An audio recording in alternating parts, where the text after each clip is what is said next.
And we are live. It's episode 41 of the Bottom Line podcast, back just a day after episode 40. And it's part one of a double header I have today. Episode 41 is the 17th MMA kind of tailored edition, and I'm joined all the way from Burlington, Vermont by my colleague and friend over at the MMA Takeover.com. My good man, Jordan Carroll, rocking the fantasy football. Looks like a Patriots jersey, if I'm not mistaken, but something to represent the colors. Oh, yeah. New England, man. Born and raised. I never had a choice.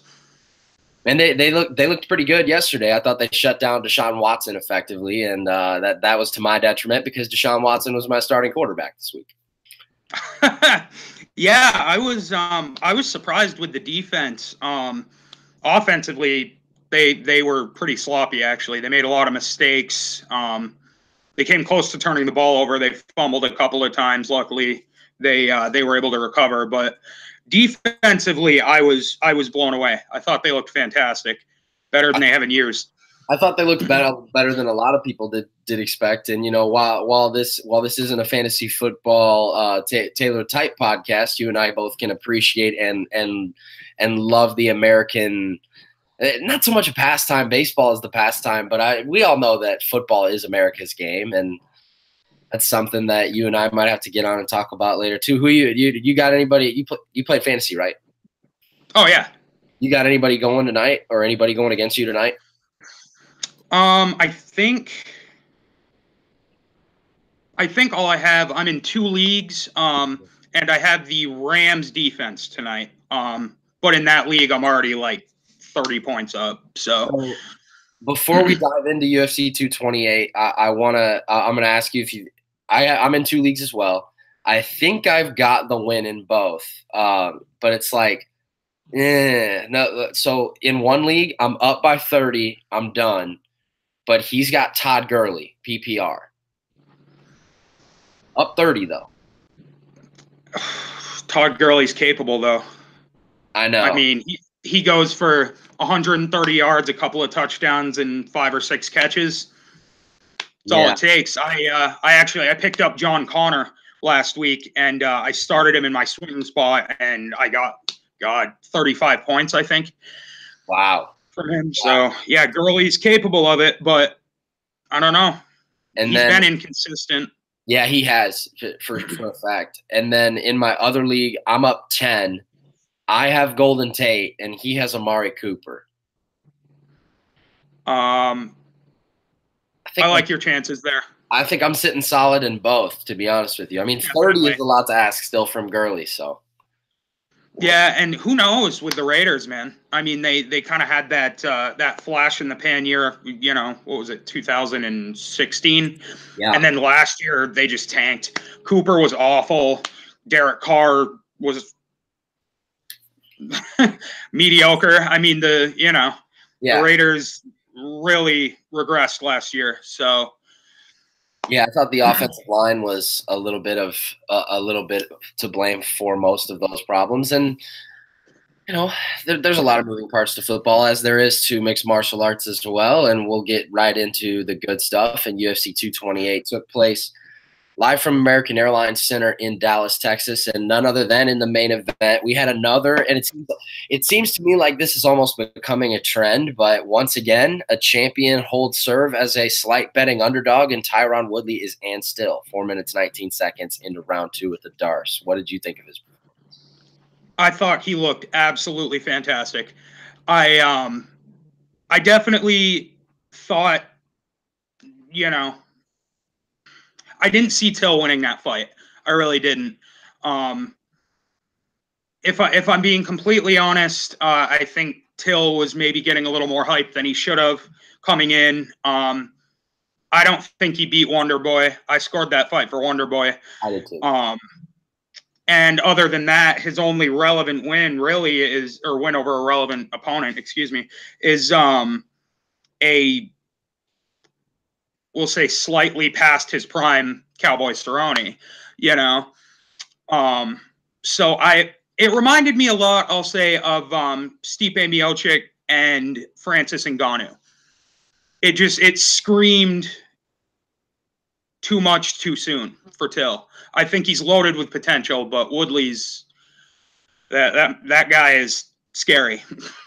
For Woodley to secure a Darce too on a guy that's taller than him and a guy that's longer with him, people really do not understand exactly how difficult that is, because Darce chokes are pulled off by guys that have the advantage in reach, and they're pulled off by guys that can use their long arms to get the proper type of clip and sink in that type of choke. And for him to do it on a guy that is so much bigger than him is so impressive. I thought he was going to go for one of those signature arm and triangles that he would pull towards the more of the beginning of the career. But I mean, even when you don't look at the grappling exchanges, I thought Till was being patient in round one, and understandably so. His cardio probably doesn't hold a T to what Woodley's does, if we're being honest. But he was still very hesitant in that opening minute of round two and waited a little bit too long, and Woodley caught him. Yeah, it almost seemed like he had too much respect for Woodley's power, as ridiculous as that is, because, I mean, Tyron Woodley, if he lands clean, he'll knock you dead. I mean, that guy just explodes. But it seemed like Till was, he seemed nervous. You know what I mean? He seemed like he didn't want to sort of get into that range, into the pocket with Woodley. And as a striker, you don't really have a choice if you're going to mount some offense, you know? Yeah, no, I totally agree. I thought that was exactly what the case was. And it was a cool thing to see. It was a cool thing to see Woodley kind of go up to him. I saw the clip where Woodley went up to him afterwards and was telling him about, you know, how he mentioned the Nate Marquardt loss in his career, and how, you know, he was 10-0 and he got that title shot. You know, a lot of respect between these two guys. But I must say, while I was kind of not per se rooting for Darren Till, I thought it would have been a cool thing to see him win the title. But I'm very happy for Tyron. But I think where the fans win the most, particularly me, depending on how you like or look at Colby Covington, is that we're going to get to see that fight. And that's something that I think may have never materialized if Till would have walked out with the belt. Yeah, I completely agree. To be honest with you, I don't see where Covington wins that fight. Me neither. I don't. You know, I think Woodley's, you know, maybe the better striker. Definitely the more powerful puncher. The wrestling is comparable. The cardio is comparable. And it just, I think Woodley's a little better everywhere. But, hey man, I'm going to tune in, you know, who knows? Yeah. I mean, I picked RDA over Covington too. So. Oh man. I can't say I was with you in the same boat, right on there. That was right before the time I joined the team. And I was actually really pulling for Covington, to be honest with you, just because I wanted to see this fight. And I think it's a fight that is the only fight at the top of the welterweight division that makes really all the sense in the world. And before we move on to the co-main event, and we've spoken a whole lot on Woodley, and I think my favorite part about it was the fact that Woodley got his black belt after the fight was over. But on the topic of Darren Till, was this the last time we see Darren Till at 170? Because I think it is. I hope so, but I don't think so. Wow. Okay. You know, it seems like he's putting too much focus and too much time into the weight. You know, he's thinking about cutting weight. He's starting his weight cuts earlier than most do. And I think that guy is loaded with potential. You know, if he could just really focus on getting better, you know, and not having to worry so much about the weight, I think it would do wonders for him. And I don't think he would be undersized at 185. With that being said, he was very non-committal. He was asked about that a couple of times, actually, during the post-fight press conference, and he did not seem very big on the idea of moving up. So if it's up to him, I don't think he goes up. No. I think I really think that he should move up. I think, like you said, he's not an undersized 185er, and there are a lot of really juicy matchups for Till at middleweight. And Oh yeah. I think that would be something that a lot of people would like to see. I think that's something the UFC would like to kind of experience with. But nonetheless, Tyron Woodley is in still for his third official UFC welterweight title defense. Moving on to the co-main event. Jeez, bro. I mean, oh my God. Like I'm watching this and she's over Jessica Andrade. I mean, but if anyone is living under a rock and is listening to this podcast, knowing what you're going to get out of it, and is not aware of the absolutely colossal right hand Jessica Andrade laid Karolina Kowalkiewicz out with a little under 2 minutes into the opening round, I mean, you gotta go watch it, bro. It was spectacular. I've never seen anything like that. That was incredible. For a what is she, 5'1"?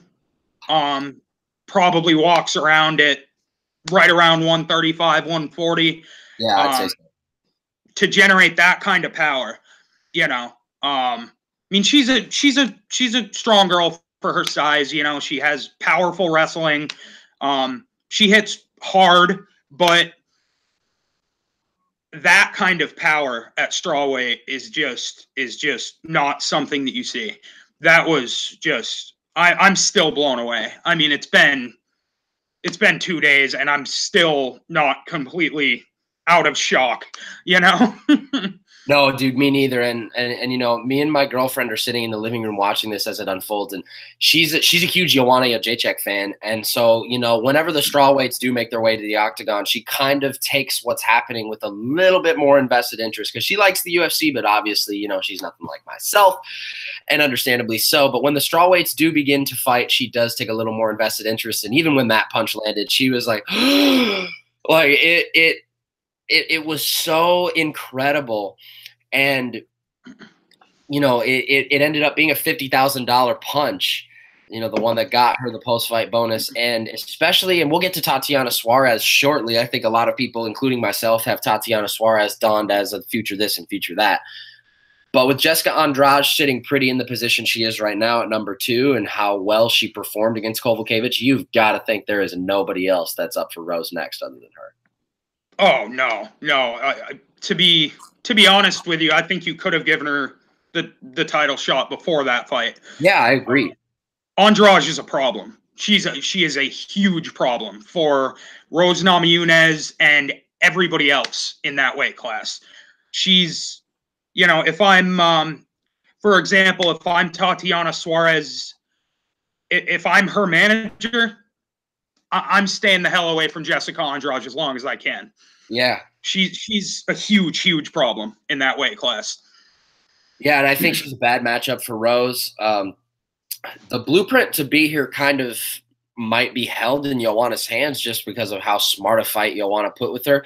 And, when I was watching film on Kowalkiewicz, I always think that Kowalkiewicz and Joanna have a lot of gleaming similarities outside of how maybe more aggressive Joanna is to push the action and how content Kowalkiewicz is to kind of sit back and point fight.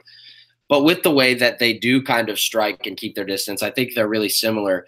But obviously, Andrade was the bull and Kowalkiewicz was the little red napkin this weekend. And man, it was really, oof. I mean, Kowalkiewicz was super emotional about it, and it was a pretty brutal KO. Yeah, it was tough to watch. I'm not particularly a fan of Carolina's. I don't dislike her. I'm sort of indifferent as far as her style and watching her fight. But you've got to feel for her. I mean, yeah. that was violent. That was, what that reminded me of is that reminded me of mid 2000s, like Vanderlei Silva. I mean, Andrade just came out and just overwhelmed her from the opening seconds. I mean, she came forward and she tagged her and hurt her. God, 7 or 8 seconds into the fight. Yep. And that was the story of the next 90 seconds until the punch heard around the world. Man, I mean, and I really think that Andrade is going to be next for Rose. Whether Rose will be ready to defend her belt by the end of the year is obviously something only her and her team know and everybody else doesn't, but that's a fight that I would like to see materialize before the year is out. Moving on, have you ever seen anything like Zabit Magomedsharipov, man? He's a talented guy, man. He is. To answer your question, John Jones, maybe Aaron Pico. Oh, you're that high on Aaron Pico? I really am. I really, really like Aaron Pico, and I love the fact that he got his first loss out of the way as early as he did. Yeah, I think that's an underrated quality in an early, not a quality, but maybe an underrated asterisk that can go by someone's early career with as much hype and someone as well-rounded as Aaron Pico. And man, he's got a tough test coming up at the end of this month that I think he should probably pass with flying colors. But speaking on the topic of Zabit, he was supposed to have the same kind of relative test come to fruition this weekend. Obviously, without the Yair Rodriguez matchup, Brandon Davis steps up and he gets banana split knee barred. I mean, there's nothing this guy cannot do. And that's the scariest form of opposition in the octagon for me, is when you're going up against a guy that not only is there nothing he cannot do, but there's nothing he cannot do exceptionally well. Oh, my God. He's so well-rounded. He's looked so dominant so far. It's time. You've got to test that guy. I think all of the building and sort of trying to introduce him to as many fans as you can and putting him on big cards, and they've sort of taken that approach with him. He called out Chad Mendes after his win over Brandon Davis, and I love that fight. I absolutely love that fight, because if he beats Chad Mendes, he's that guy. But that beating Chad Mendes is no easy task. So yeah, I love that matchup personally. There are a lot of juicy matchups for Zabit at 145. Because, to be honest with you, I wouldn't be against seeing him in Yair. I obviously would like to see that come to fruition. However, I'm looking at the featherweight rankings, and, man, there are a lot of really tantalizing matchups there for him. How about a fight between, maybe like him and Darren Elkins? Are you out of your mind? That would be an unreal fight. Oh, my God. That would be amazing. Yeah, that would, and he showed that he's willing to, sort of throw caution to the wind a little bit, in his fight back. Okay. Yeah. That fight was insane. I mean, it was just back and forth. It was crazy. I don't think a lot of featherweights are going to tag him like that, to be honest with you. Yeah. I guess my point is, I would love to see him fight Darren Elkins. I think that would play out similarly to the Bokniak fight, but it would do a lot more for Zabit than beating Bokniak did. That'd be such an awesome fight. I'm really high on that matchup. Moving on, and nothing really a lot to say about this one other than Jimmy Rivera improves to 6-1 in the UFC and kind of point fights his way to a victory over Dodson. I think that there's no really other way to fight John Dodson intelligently really at all, and maybe the boos towards round 3 I kind of get, but I thought the boo birds came out really early in this one. I didn't think that it deserved to be booed as early as it was. I enjoyed it. I enjoyed the fight, to be honest with you. It wasn't, it wasn't a snoozer. I mean, it was, probably the least exciting fight on the entire card. But that's not saying much. This card was awesome. Yeah, I mean, this has got to be the card of the year so far. Every fight. I'm sorry? I was going to ask you, what is it, this one or Lincoln? Lincoln was really, really sweet too.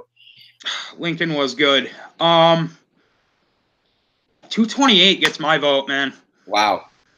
It was just top to bottom. I mean, that Rivera Dodson fight, if that's your worst fight on the card, enjoyed that fight. Yeah. No, I agree. And moving on to round out the main card, someone has got to tell their fighter if they are matched up with Abdul Razak Al Hassan in the future, don't stand in front of that guy because he is going to put your lights out. Oh my God, he's terrifying. You know what I want to see is I want to see Al Hassan and Matt Brown. I don't think it makes sense rankings wise. I just don't care. Can you imagine that fight? I like that matchup. You're kind of right. I don't think it makes particular sense, but I mean, who cares? That would be an all violence matchup for real. But as far as how long Brown would be able to withstand, because you know he's going to try to stand and trade with him. Oh yeah, oh yeah. I don't know how well that works out in his benefit, though. Really, anybody in that welterweight division, I don't know how well standing with him works out for any of them. He's got that special power. You know, there are a ton of people in this sport that can finish fights with their hands. There are only a select handful that have that kind of consistently one clean shot and you're done, period. And Al Hassan is one of them. I'm really growing to like that guy, and I want to see him fight somebody relevant sooner. We're not getting any younger. I think he's 33, I believe. So, you know, I know he's only on a 2-fight or 3-fight winning streak, and wins over. He beat Sabah Homasi twice. And Sabah Homasi, yep. Oh, I'm sorry. Go ahead. No. Yeah, he beat Sabah Homasi twice, and he beat Charlie Ward, and lost a very close split decision to Omari Akhmedov, who's obviously now up in the middleweight division. Here's this for matchmaking. I matchmake like every week, no matter whether I do the Who's Next article or not. I think it's a fun time. And how about this fight? I like Abdul Razak Al Hassan against the Elysiu Zaleski dos Santos Belal Muhammad winner. That probably makes a lot more sense rankings-wise. To be honest with you. I'm sorry? Zaleski's ranked now. He's ranked 15th. They just bumped him up. Really? He's in the top 15 now. Yeah, he like moved you know those random times where like you'll get random guys that like move into the like number 15 after being not ranked. Yeah, I saw that last week. He's number 15. Yeah, I didn't know that. I don't know. I mean, I may be a bit prisoner of the moment, but I like Al Hassan against either one of those guys, to be honest with you. Yeah, I think that'd be a fun fight across the board. And back to the strawweight division, Tatiana Suarez holding serve as one of the biggest favorites on the card at -475, and she gets Carla Esparza out of there with some brutal ground and pound in round 3. Is she the female Khabib, or is she the female Khabib? Oh my God, that was incredible. And I mean, Carla, she's one of the best wrestlers in that division, and she had no answer. You know, she just had nothing. That was an absolute statement. What do you think? What do you think is next for Suarez? Does she wait for a title shot now? Dude, I think the only fight that makes sense for that top half of that ranking, of those particular weight class rankings, if you don't give Joanna Shevchenko, I don't think there's another fight to make other than Joanna versus Suarez, and I think that's a fantastic matchup. Oh, man, yeah. Stylistically, that is a fantastic matchup. If you're the UFC, do you risk what you might have in Tatiana Suarez? Because Joanna Jędrzejczyk has not had any trouble stifling wrestlers. Yeah, no, not at all. But at the same time, there has not been any wrestler or any fighter in that weight class with a wrestling base that is as dominant as her. I mean, and I think I heard Luke Thomas say it one time, and I think he was dead right. With the evolution of women's MMA kind of becoming what it has become, and I think that you and I can probably agree where the strawweight division is right now. There's not been a women's weight class more stacked than what the strawweight division is right now. Can you agree? Oh, absolutely. Absolutely. It isn't close. And with that being said, there comes a time where some individual girls will come into these weight classes and they will take it by storm, all based on their one specific attribute that they are excellent at compared to everybody else. Ronda Rousey was that way for a while with her judo ability. Joanna was that way with how just effective she used her Muay Thai and striking. And I think Suarez is the same way with how good she can grapple. I don't think it's a matter of if, I think it's a matter of when she gets her hands on that belt. To be honest with you, I am insurmountably high on her. She's looked fantastic. I mean, she's been, can you imagine Tatiana Suarez versus Jessica Andrade for the belt? Good. 5-rounder. Good. Oh, man. That would be a great fight. It's a matchup that I think favors Andrade, man. I think Andrade would be so low to the ground and has such a low base that, like, are you really going to be able to use your wrestling to a T like you did against Esparza? Because Suarez just took her down whenever she wanted. Are you going to be able to do that against an Andrade? I'm not really convinced. Yeah, well, that's exactly it, and there's no question about it, especially after this weekend. Jessica Andrade is better on the feet. You know, she's better than Suarez, and she's better than Esparza, who wasn't really able to give Suarez any trouble on the feet. But if Andrade can stuff those shots and use that overwhelming, aggressive, walk you down striking that she does, man, that's an interesting matchup. I agree. And another interesting matchup that took place that to be honest with you, I switched my pick on this one like 3 times, but Aljamain Sterling ultimately makes me look good and gets the victory over Cody Stamann by brutal, what do you want to call it? Like purposeful dislocation of left knee via knee bar. I mean, he kind of took his hands and wrapped them around Stamann's ankles and kind of did the damage himself. Ooh, it was tough to watch. Yeah, that was tough to watch. Yeah, he's in, I think Aljamain Sterling, he put himself in that category with the Frank Mears and the Shinya Aokis with that one. Yeah, oh, definitely. I think that's a fantastic way to compare how that submission ruled out too. And now Sterling 8-3 in the UFC. I think him and Rivera makes more sense now than it ever has. Really, Aljamain Sterling and Jimmy Rivera? Yeah. Really, I like Rivera Cruz actually. I like that fight. I'm sorry. Go ahead. No, I just said I like that fight too. Yeah, that I would be really curious to see how that plays out. You know, Rivera tends to sort of methodically move forward, attacks with a lot of leg kicks, you know, definitely has some power in his hands. But would Cruz be able to dance circles around him like he has so many other people?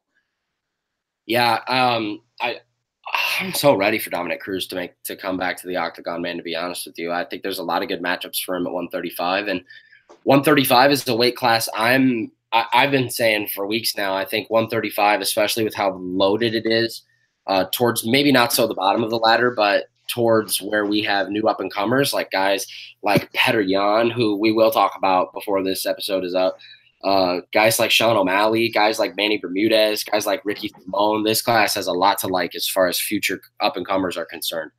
And oh, yeah. There's a lot of juicy matchups all over the place.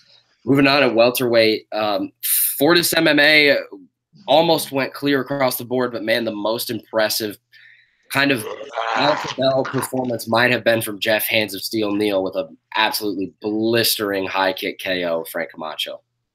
Oh, that was just, oh my God, that was violent.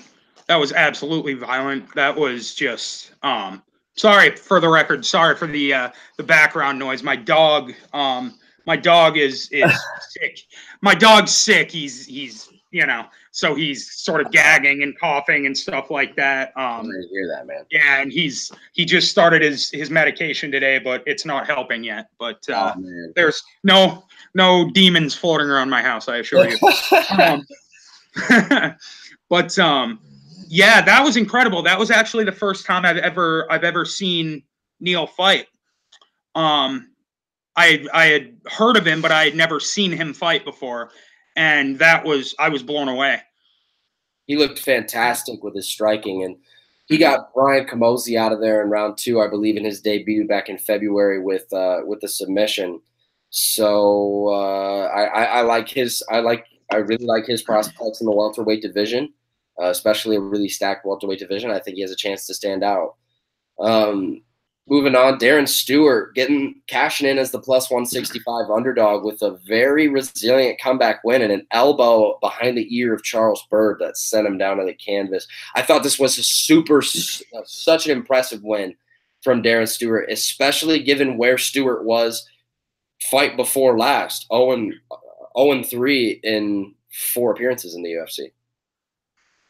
Yeah, I was actually really impressed because he was. I mean, not only was he losing that fight, he was losing that fight in dominant fashion.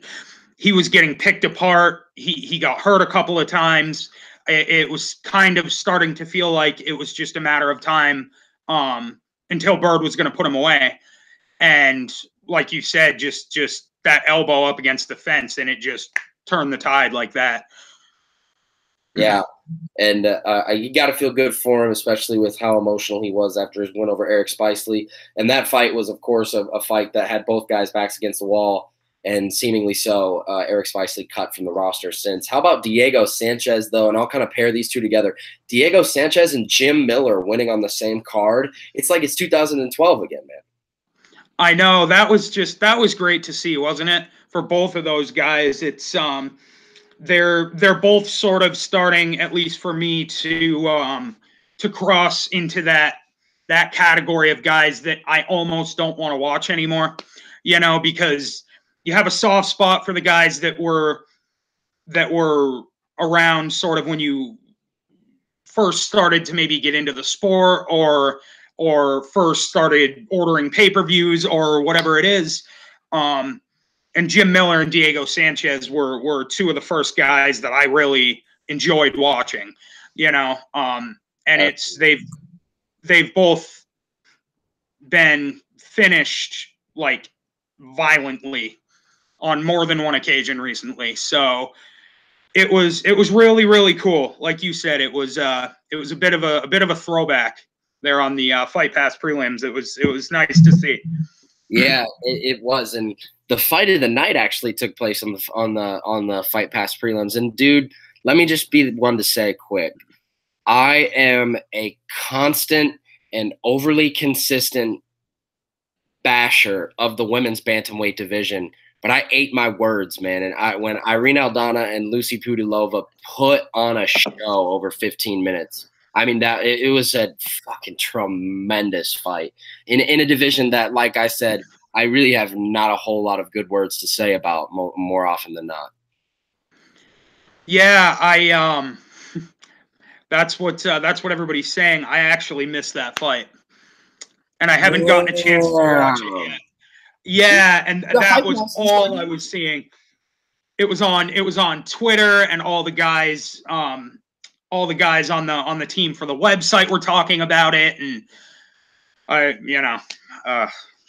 mean, it's frustrating. It's a fight I wouldn't blame you for missing, man. Like going into it, just because, like I said, dude, that division fails to deliver any type of excitement really from anyone. Because I mean, A, who's going to beat Nunes? B, like, were you watching the Liverpool card? Did you see Lena Landsberg versus Gina Mazzani? Landsberg and Mazzani, I believe so. I think I only watched the main card. Was that on the undercard or the main? It was on the FS1 prelims, but nevertheless, that fight sucked. That fight was awful. It to put that division into perspective, there are 17 girls currently active signed in that weight class. 15 of those 17 obviously have to be ranked. 2 of them in the top 10 are pregnant or just had children, Juliana Pena and Sarah McMahon. And then Holly Holm has been the #1 contender throughout her entire stint at 145. Yeah, I would tend to agree with you.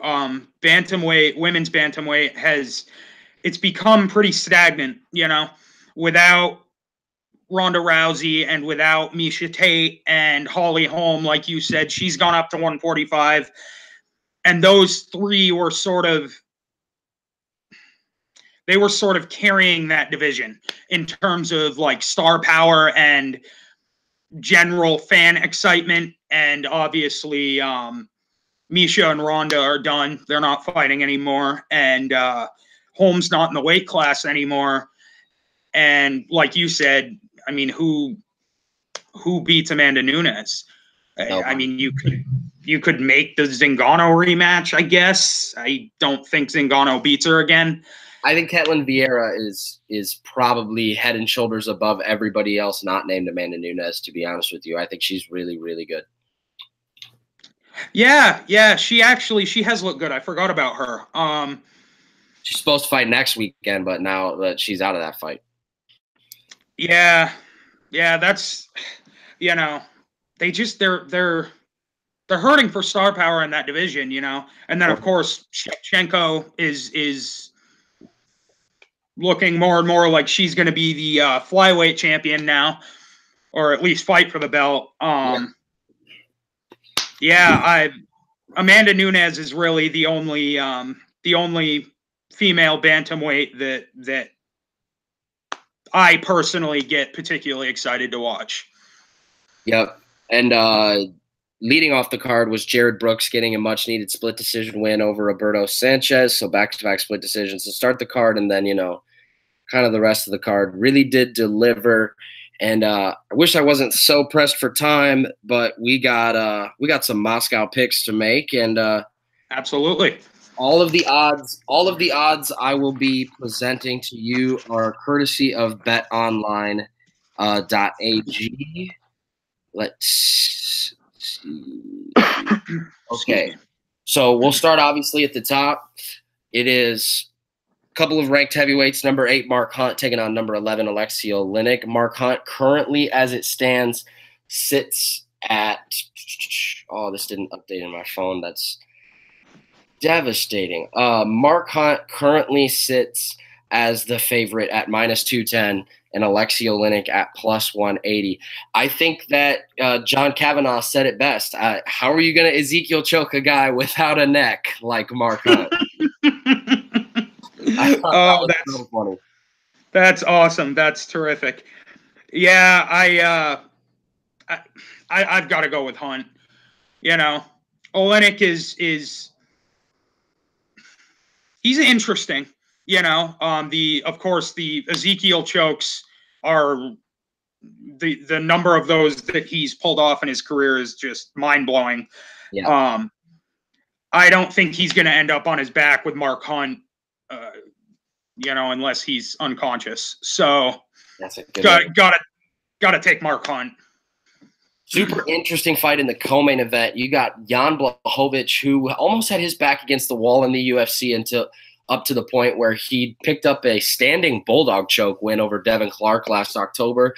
Then he takes out Jared Cannonier, and then he takes out Jimmy Manuwa. Now he's the red corner fighter and has, surprisingly to me, man, even odds against welcoming back to the UFC Nikita Krylov, who has just been on a tear ever since. I mean, he picked up a big knockout win over Fabio Maldonado back in May. And I think it's going to be close, but I do like Nikita Krylov by decision. Yeah, I like Krylov in that fight as well. I actually think he gets the finish.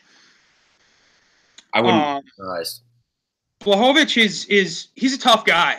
You know, he really is. But Nikita Krylov his finishing ability doesn't get the credit it deserves. He's been inconsistent, and I get that, but the guy can he can end a fight, and he can do it quickly, you know.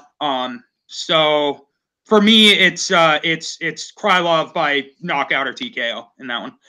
Another heavyweight fight between two ranked guys, and Andrei Arlovsky, who has come into, before the Tuivasa fight, pretty much a reversal in fortune. He gets a tough test in Shamil Abdurahimov, who is now the betting favorite. I know Arlovsky opened as the favorite, but Abdurahimov is at -125. Picked up a KO win over Chase Sherman in his last victory. Who you got, Arlovsky or Abdurahimov? I have the latter, Abdurahimov, by decision. I actually, believe it or not, I like Arlovsky in that fight. A likely decision. But I think his sort of veteran savvy is gonna win him this fight. I think he's seen it all. He's fought everybody.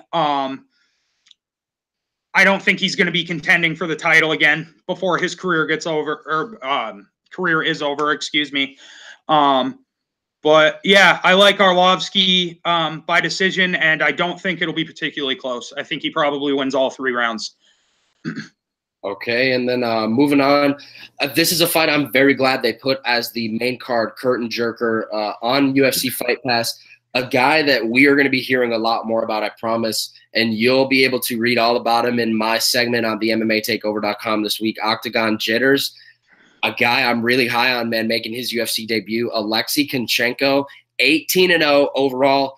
And not only a couple of stats I've been able to pick up on him while writing my article, he's not just 18-0 fighting bums. He's 18-0, the 4-time defending welterweight champion in M1 Global, and his 18-0 record has let me just make sure I have this exactly right. His 18-0 record, 13 of those 18 fights have been finished by way of knockout and 1 submission. So he's finished 14 of his 18 fights, and those 18 fights have come against opponents who have posted a combined record of 221 and 80. So this isn't a guy in Konchenko that has just been beating cans. He's been beating top-notch Russian MMA competition and doesn't have a blemish on his record to show for it. And I think he's going to get Thiago Alves out of there early. Yeah,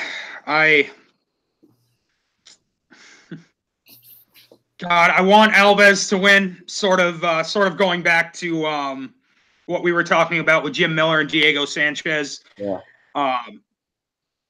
I don't see it. There's no way that I can justify picking Thiago Alves. No. So I would.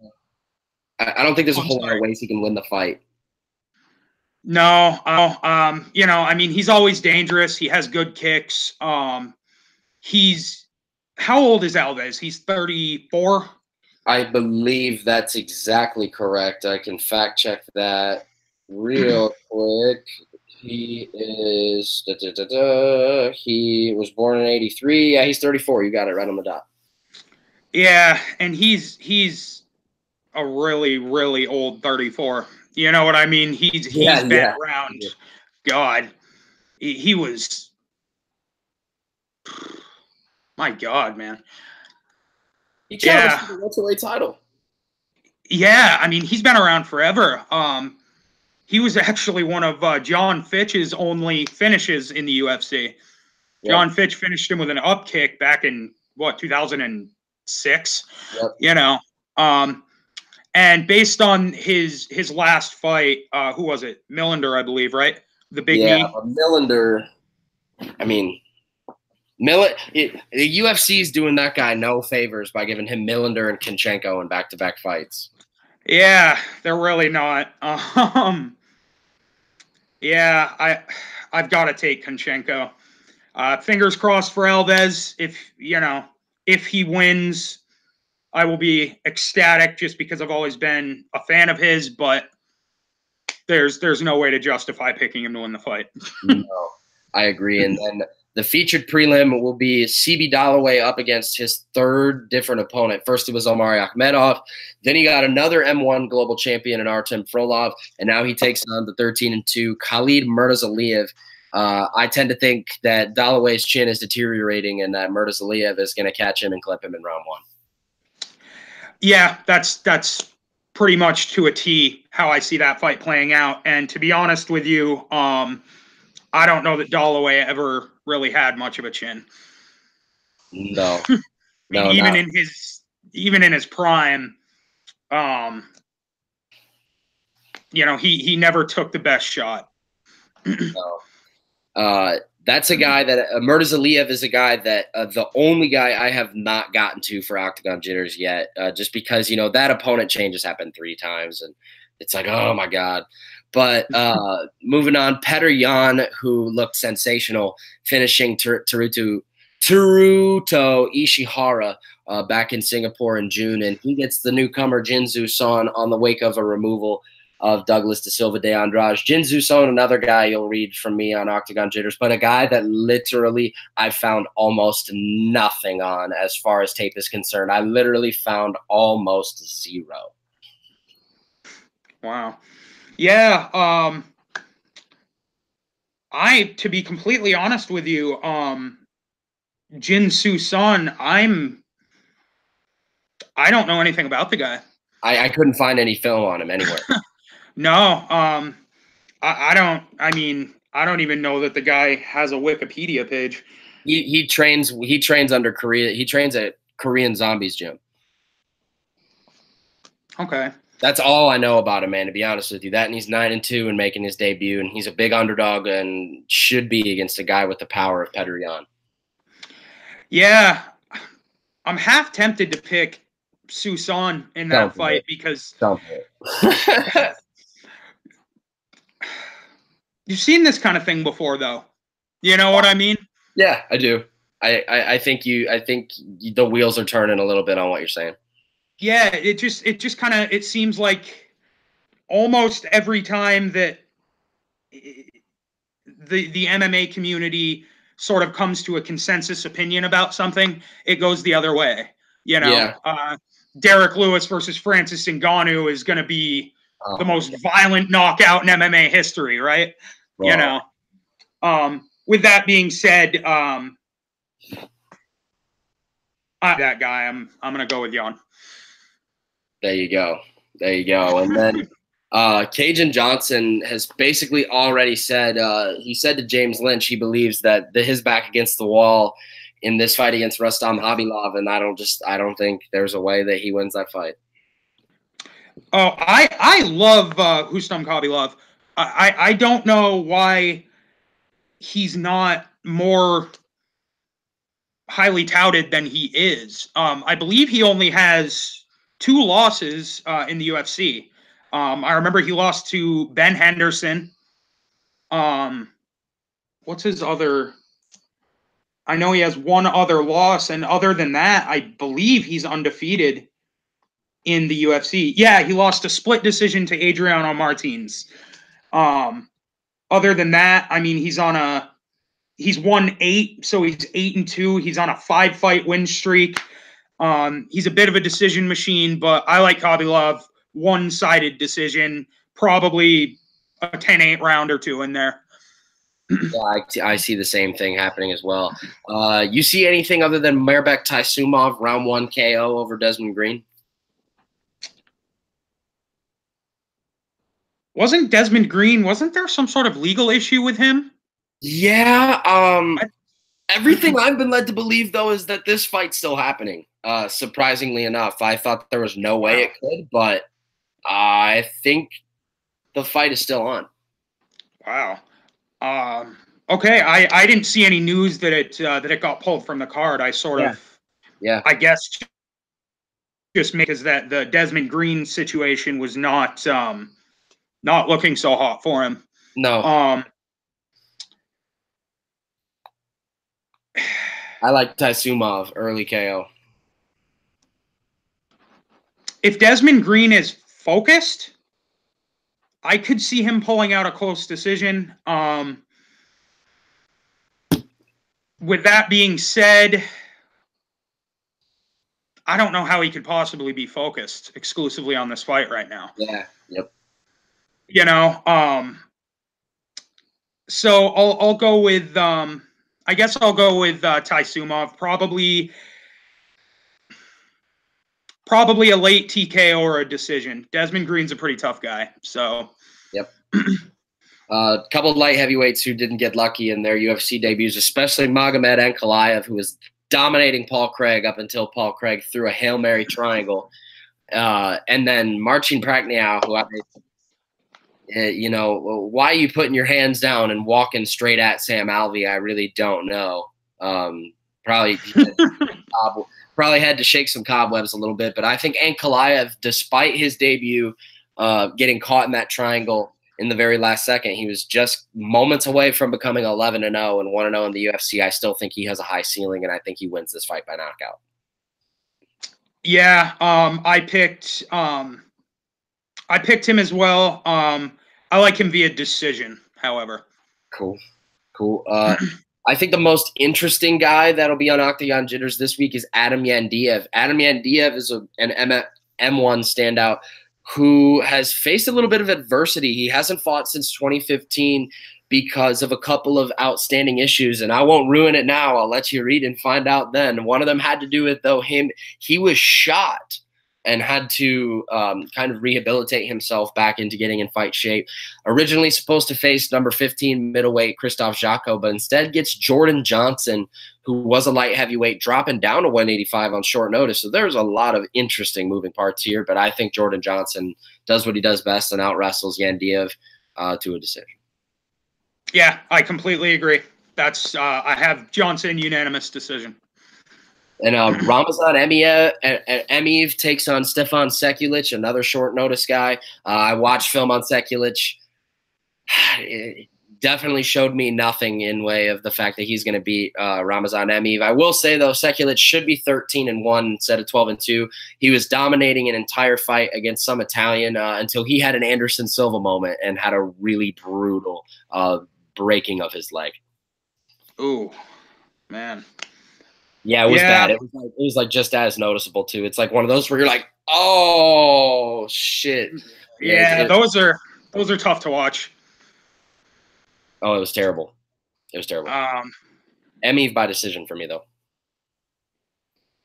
Yeah, I've got to take Emeev as well.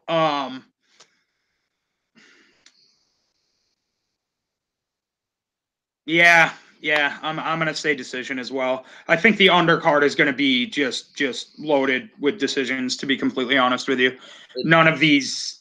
I'm looking at the prelims right now, and it's just I don't see a lot of finishes. I think one fight that could materialize a finish is Merab Dvalishvili and Terrion Ware that opens up the card. I think Merab Dvalishvili and Terrion Ware both have their backs against the wall. With a combined record of 0-5 in the UFC. But, I mean, Terrion Ware's fought Cody Stamen, Sean O'Malley, and Tom Duquesnoy. And Dvalishvili has fought, I believe, Frankie Saenz and Ricky Simone. So no easy test for either of those guys at bantamweight. But I do think Merab Dvalishvili gets that first UFC win, and Terrion Ware might get his walking papers. I actually like Terrion Ware. Split decision. I think it's going to be really close. I think it could go either way. But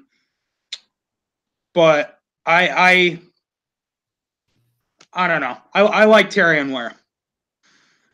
I think he's really fun to watch. I really enjoy watching him fight. He's got a granite chin.